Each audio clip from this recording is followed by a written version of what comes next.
TATM torohevitra azahoana tokantrano miadana fandaharana iarahanao amin'ny Clarisse Ramarson. Koa raha mira torohevitra ianao amin'ny tokantranonao dia antsoina rahatarby 033 82 615 65 na 034 50 092 11. TATM torohevitra azahoana tokantrano miadana fandaharana iarahanao amin'ny Clarisse Ramarson. Dia mbola faly miarabantsika indray mpanaraka ny fandaharana TATM torohevitra azahoana tokantrano miadana amin'izao fotoana izao. Ny hozaraina amintsika androany dia resaka ometsika lohateny hoe amin'Andriamanitra ay ataony zavatra rehetra. Resaka finoana zany hozaraina amintsika androany. Ozy ilay mpanompon'Andriamanitra lehibe anankiray ny ampitan-dranomasina any hoe tsy misy tendrombohitra na olana eto ambony tany fa ny olantsika olombelona dia ny tsy finoana. Zany hoe araky ny marika 7:7 Jesosy hoe raha afaka mino ianao zavatra rehetra dia hainy mino. Zany hoe tsy misy zany olana eto ambony tany ka tsy voavahan'ny finoana. Finoana no ilayntsika dia mivaha zavatra rehetra. Izay no zarazaraina amintsika eto androany ho antsika malagasy ao anatin'izao krizy mondiale zao finoana no ilayntsika. Tsy vola no ilayntsika, tsy fanampiana no ilayntsika fa finoana no ilayntsika. Araky ny tenin'Andriamanitra ao amin'ny marika 7:7 ozy izy Jesosy hoe ary Jesosy nijery azy ireo ka nanao hoe raha amin'ny olona dia zavatra tsy hainy zany fa tsy mba tahaka izany amin'Andriamanitra. Fa amin'Andriamanitra hay ataony zavatra rehetra. Amin'Andriamanitra hay ataony zavatra rehetra. Tsy haiko izay mahazo anao zao. Ety ambony tany dia zao hoe tsy maintsy mandalo aditsika, tsy maintsy misy zavatsarotra lalovantsika raha mbola velona ety ambony tany, fa tsy mitovy ny zavatra lalovantsika, samy hafa. Ao ny mandalo olana ara-bola, ao ny mandalo aretina tsy fahasalamana, tsy sitrapanafody intsony, ao ny mandalo tokantrano mikorotana, ao ny mitady vady, ao ny mitady zanaka, ao ny samy manana ny mitady asa, samy manana ny zavatra tadiavintsika fa ny zavatra azo antoka dia izao hoe ozy Jesosy raha amin'ny olona zavatra tsy hainy zany. Tsy mba tahaka izany amin'Andriamanitra, tsy mba tahaka izany amin'Andriamanitra. Amin'Andriamanitra hay ataony zavatra rehetra. Ary raha afaka mino ianao zavatra rehetra dia hainy mino ka faly milaza aminao. Hay atao io anao io, hay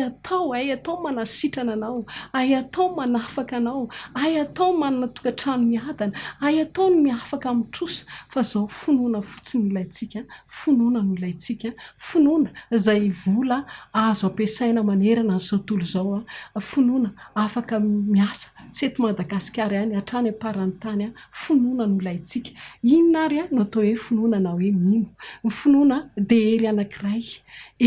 izay ahavitana zavatra ngezabe eto ambony tany.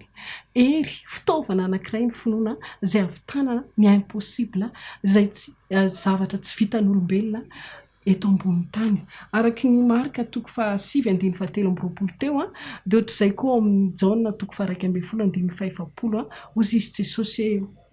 tsy voalazako fa raha ino ianao dia ho hitanao ny voninahitr'Andriamanitra. Ka ny finoana dia hery ahavitana ny impossible. Faharoa ny atao hoe finoana ihany koa dia fankatoavana ny tenin'Andriamanitra. Izay no atao hoe finoana satria araky ny Genesis 2:12 ka hatramin'ny 4 zao ahitantsika ny tantaran'i Abrahama rehefa ozy Jesosy hoe mialamy ny havanao dia hoentiko ataoko firenena lehibe anao dia niainga izy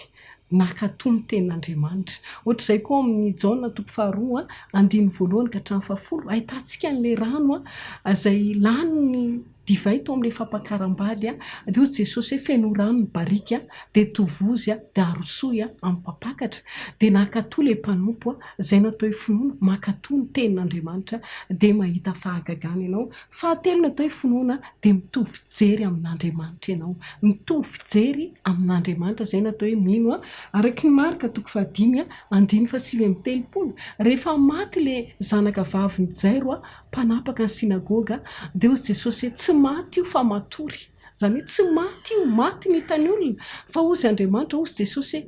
matory io zany hoe atsangako io dia ny atao hoe mino a dia mino ianao fa tsy matoko io tahaka an' Jesosy fa hitsangana izay ny atao hoe finoana mitovy fijery amin'Andriamanitra. Ohatr'izay koa ny atao hoe finoana faefatra dia mitovy kilasy amin'Andriamanitra ny atao hoe olona mino a mitovy kilasy amin'Andriamanitra araka n'ilay marika 7:7 teo a raha afaka ino ianao Jesosy ny zavatra rehetra dia hainy mino.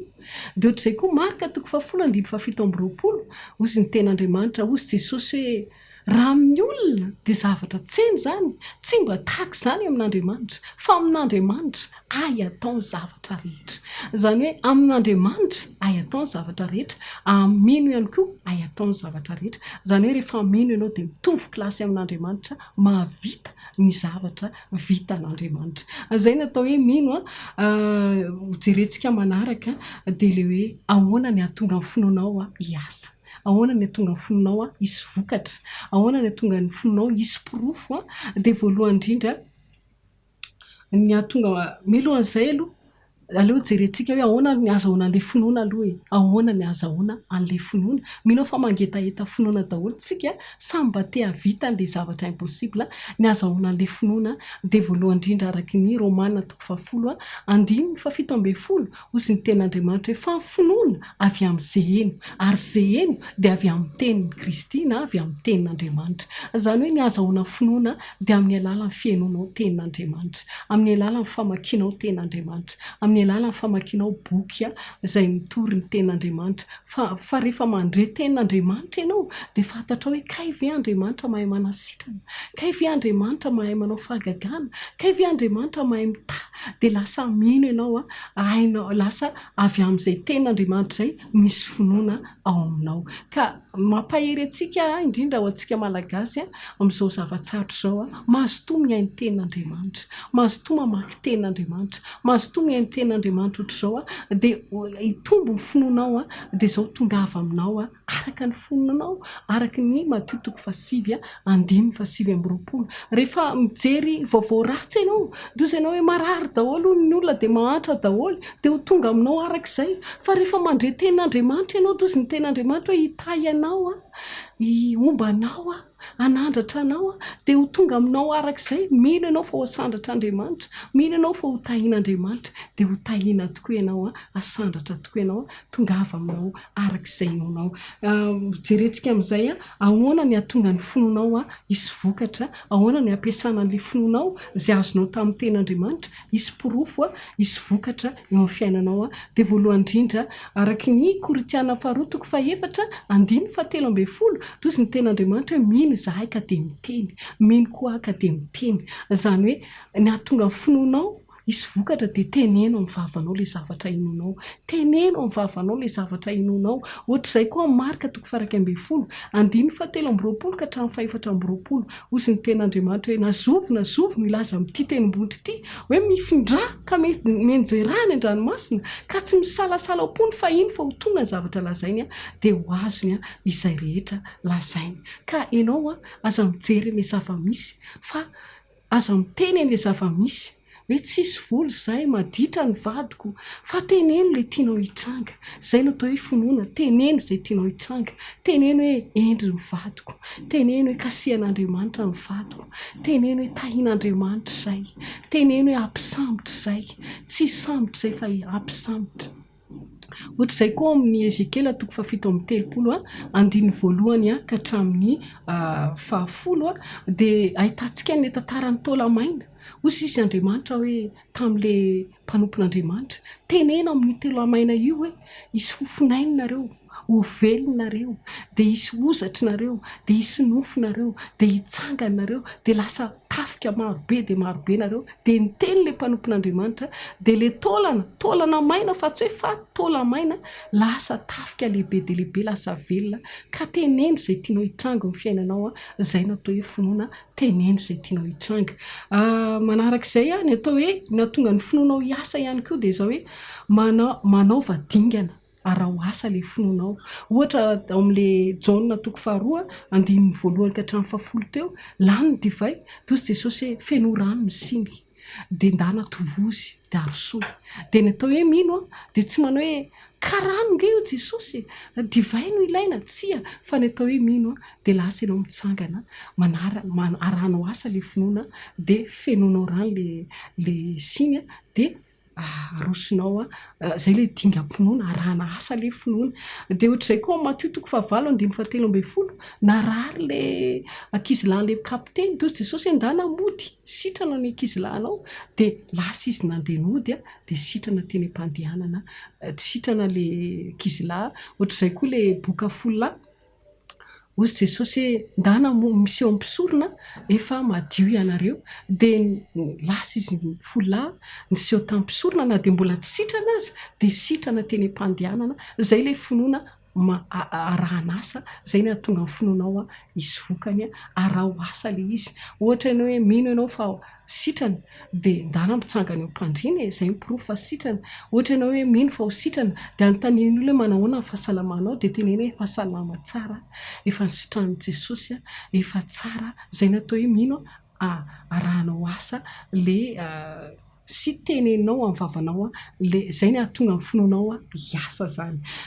manaraka ny atonga amin'ny finoanao hiasa ihany koa na izy vokany dia zao hoe misaora sahady za zao raha milaza aminao hoe omeko 10,000 ianao raha pitso dia ny alalàna fa mino ianao dia misaotratra sahady misaotra ny amin'le 10,000 dia zay manosika anatanteraka n'le teniko aingana zay ny atonga amin'ny finoantsika isy pirofo aingana isaory sahady le zavatra inonao isaory sahady ohatra ny ana zao ao amin'ny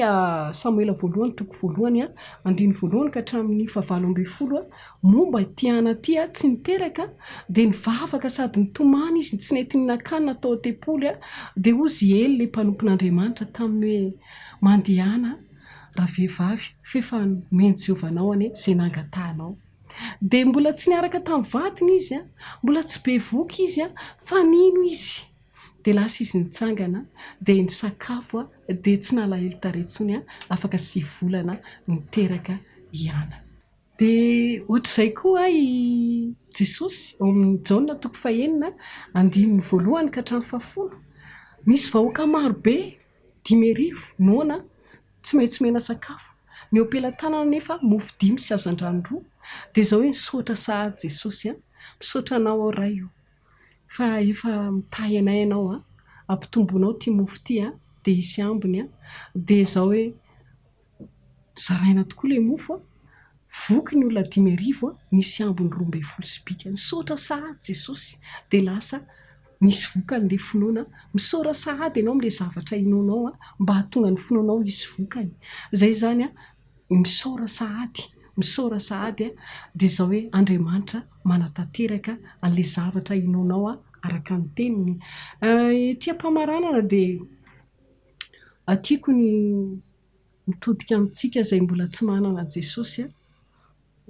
tadio fa ny finoana voalohany dia ianao mihavana amin'i Jesosy mila ampidirinao ny fiainanao aloha le Jesosy anatanteraka amin'ny finoanao anao an'le impossible ny fiainanao zay vao afaka hitranga le hoe marika 10:17 hoy Jesosy taminy raha amin'ny olona dia zavatra tsy hainy zany tsy mba tahaka izany amin'Andriamanitra fa amin'Andriamanitra dia ahitao ny zavatra rehetra amin'Andriamanitra ahitao ny zavatra rehetra ao amin'Andriamanitra ihany no ahitao ny zavatra rehetra noho izany avelao Andriamanitra hiditra eo amin'ny fiainanao avelao Jesosy hiditra eo amin'ny fiainanao ozy Jesosy raha amin'ny olona dia zavatra tsy hainy zany tena marina fa tsy mba tahaka izany amin'Andriamanitra nina situation nina zavatsarotra lalovanao nina aretina tsy sitrapanafody amin'Andriamanitra ahitao ny zavatra rehetra ka avelao Andriamanitra hiditra eo amin'ny fiainanao avelao Jesosy hiditra eo amin'ny fiainanao ka ny finoana voalohany indrindra aloha zany dia zao hoe mila ianao mampiditra an' Jesosy eo amin'ny fiainanao tadio fa mpanota daholo tsika olombelona taranaka Damaseva vokatry fahotantsika dia tafasaraka tamin'Andriamanitra tsika ary tafasaraka tamin'Andriamanitra tsika dia nidevoly indray no nanapaka teo amin'ny fiainantsika olombelona ary tadio fa nidevoly araka ny Jaona 10:10 ny mpangalatra ozy izy nidevoly tsy tonga raha tsy hangalatra amono andringana ny devoly rehefa tonga teo amin'ny olombelona devoly ny fehantsikaolombelona dia nanomboka tonga ny fahantrana tonga ny aretina tonga ny tsifisiana tonga ny fisaraha-panambadiana tonga ny fankalana vokatry ny fisarantsika tamin'Andriamanitra vokatr' izay dia nalahelo Andriamanitra tady hevitra Andriamanitra amonjena antsika olombelona satria tia antsika loatra izy faly milaza aminao fa tianao Jesosy tsy manameloka anao izy tsy tezitra aminao izy te hamonjy anao izy na inona vahotanao vokatr' izay dia izao hoe men'Andriamanitra ny zanalahy tokana Jesosy Kristy ho faty hamonjy anao teo amin'ny hazo fijaliana satria araky ny ten'Andriamanitra ao amin'ny Hébreo 7:22 raha tsy misy raha latsaka tsy misy famelan-keloka dia ny rahan'i Jesosy ihany no afaka nadio antsika satria ny rahan'i Jesosy ihany tsy misy ota dia izao hoe nanaiky Jesosy ho faty hamonjy antsika teo amin'ny hazo fijaliana nalatsaka ny rany nisy fanakalozana lehibe teo amin'ny hazo fijaliana ny fahotantsika ny menan'i Jesosy ny fahamarinana ny meny antsika ka ny anjaranao dia manaiky fotsiny ny fampanota mino fa Jesosy efa maty mitondra ny fahotanao teo amin'ny hazo fijaliana ary nitsangana tamin'ny maty ary manaiky handray azy eo amin'ny fiainanao dia ho voafela-heloka ianao ho zanak'Andriamanitra ianao ka raha misy arisy tapa-kevitra apiditra ny Jesosy eo amin'ny fiainany andray famelan-keloka andray ny famonjena dia avereny miaraka amiko izao vavaka izao na aiza misy ianao na efa apiditra am-piangonana ary ianao na efa manana titra ary ianao izay ihany lalana tokana hidiran'i Jesosy eo amin'ny fiainanao ahatonga anao voafela-heloka ahatonga anao zanak'Andriamanitra avereny miaraka amiko ary izao vavaka izao raha eo amin'ny anaran'i Jesosy avereny izay misaotra anao raha io fa tia loatra ianao ka na dia mpanota sy tsy mendrika azaho dia nomenao ny zanako lahy tokana Jesosy Kristy ho faty hamonjy ahy teo amin'ny hazo fijaliana misaotra Jesosy fa tia loatra ianao ka na dia tsy nanota azy ianao dia nanaiky ho faty hamonjy ahy teo amin'ny hazo fijaliana nalatsaka ny ranao famelana ny eloko rehetra nentinao ny fahatezeran'Andriamanitra tokony hatra tamiko maty ianao ary nalevina tsangana tamin'ny maty tamin'ny andro fahatelo raisiko ianao Jesosy tompoko sy mpamonjy ny tenako manokana raiso tanana ny fiainako Jesosy ary raiso tanana tompo ireo zavatsarotra rehetra ny fiainako ho voninahitra teo anao reriany soraty eo amin'ny boky ny fiainana anarako Jesosy voafela-heloka zao olo marina zao zanak'Andriamanitra nateraka indray olo-baovao azao misaotra Jesosy amen